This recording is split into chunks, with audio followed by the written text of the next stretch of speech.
He's like an angel in disguise.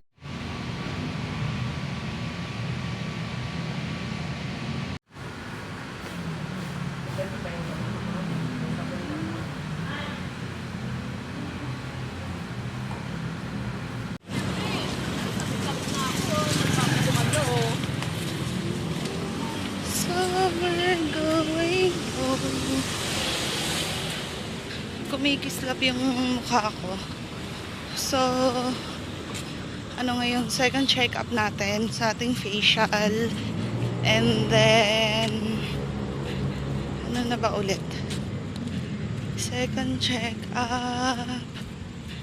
Tapos, nagpa-nail tayo.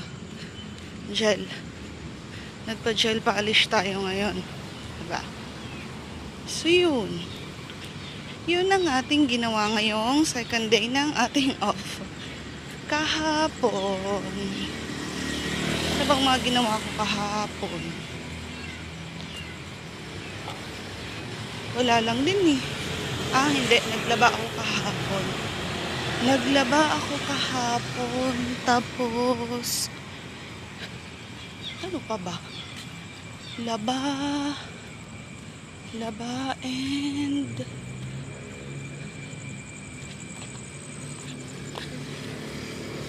nag-walking, kaya lang napapunta tayo ng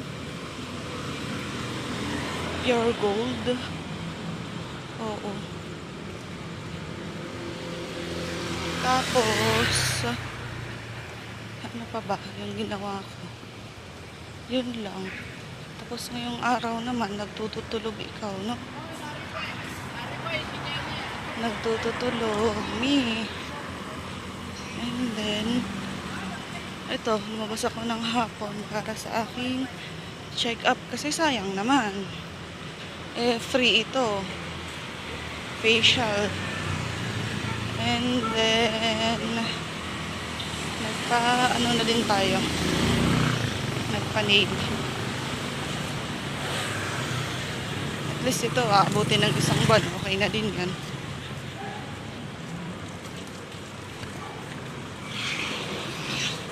And now, at merong, oops, wala, may sasakyan. Atras talaga siya. Namali siya ng parking. Ganun kasi paggabi, pagka ako din, di ba? Nahihirapan din ako mag-park paggabi. So, yun lang ang ating ginawa ngayon. Hindi ko lang alam kung ilang walks na ba yung ating nagawa ngayon. Kasi hindi na naman tayo nakapag-walking. Walking is the key. And the key is walking daw. Walking. Kamusta na kaya yung ating ano?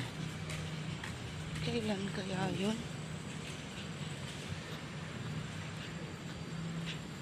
Kailan kaya tayo malilipat sa ating parking? Diba? Kasi may parking tayo eh. Parking. It's our parking. Pero wala nang nakapark sa ating parking eh. A5-5 pa yung atin. Alam ko A5-5. So,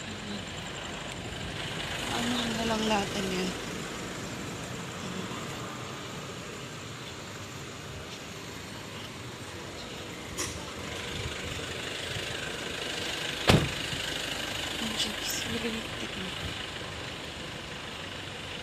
So pagka na ano na natin yung papers, dito na yung parking mo iha.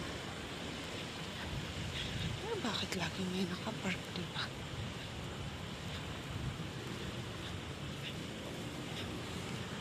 Ano nila pinapaging? Tanong ko na nga muna. And moon. Tulad nung kahapon. Kailan yung star nasa likod na. Kahapon nasa harap. So yan. Laki din. So yan. dito na mi. Bye bye.